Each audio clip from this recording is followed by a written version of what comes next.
என்பது சிவபெருமானை அணுகுவதற்கு ஒரு முக்கிய நாள். பிரதோஷம் என்பது சந்திரன் 13ஆம் திதியில் வரும் அருள் நேரம். இந்த நேரத்தில் சிவபெருமான் பிராலய தாண்டவம் ஆடினார் என்று சிவபுராணம் கூறுகிறது. இந்த தாண்டவத்தால் உலகில் இருந்த அனைத்து பாவங்களும் துன்பங்களும் நீங்கின. ஒரு காலத்தில் அசுரர்களால் உலகமும் தேவர்களும் துன்பத்தில் இருந்தனர். தேவர்கள் அனைவரும் சிவபெருமானிடம் சரணடைந்தனர். அவர்கள் பிரதோஷ காலத்தில் சிவனை வழிபட்டனர். சிவபெருமான் தனது திருவருளால் அசுரர்களை அடக்கி தேவர்களுக்கு வெற்றியை கொடுத்தார். இதுவே பிரதோஷ வழிபாட்டின் ஆரம்பம். சோமவார பிரதோஷம் என்பது சந்திரன் 27 மனைவிகளை சமமாக நேசிக்கவில்லை, ரோகிணியை மட்டும் அதிகம் நேசித்தார். அதனால் அவர் மீது தர்மன் சாபம் வந்தது. அந்த சாபத்தால் சந்திரன் ஒளி இழந்தார். இதனால் அவர் சிவபெருமானை பிரதோஷ தினங்களில் வழிபட்டார். சிவன் அந்த சாபத்தை தளர்த்தி அவருக்கு ஒளியை மீண்டும் அளித்தார். அதனால் சோமவார பிரதோஷம் சந்திரனுக்கு சிறப்பானது.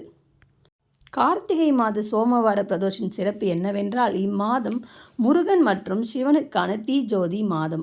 இந்த பிரதோஷம் தீப பிரதோஷம் அல்லது பவள பிரதோஷம் என அழைக்கப்படுகிறது. சிவபெருமான் தன் பக்தர்களுக்கு அனுகிரக கதவுகள் திறந்திருக்கும் நேரம். தீபம் ஏற்றுவதன் சக்தி பல மடங்கு அதிகரிக்கும். சிவன் பார்வதி அருள் மிகுந்த அதிக பாயும் காலம் என கருதப்படுகிறது. நாரதர், மார்கண்டேயர், வசிஷ்டர் போன்ற பல ரிஷிகள் சிவனை நேரடியாக வழிபட்டனர். பிரதோஷத்தில் சிவனை வழிபடும் முறை என்னவென்றால், கோவிலுக்கு சென்று அங்கு முதலில் நந்திக்கு அபிஷேகம் செய்வதை பார்க்க வேண்டும். பின்பு ஓம் நமச்சிவாய என்ற மந்திரத்தை 108 முறை கூறலாம். பிறகு நெய் தீபம் அல்லது எள்ளு தீபம் ஏற்றி சிவபெருமானை தரிசிக்கலாம்.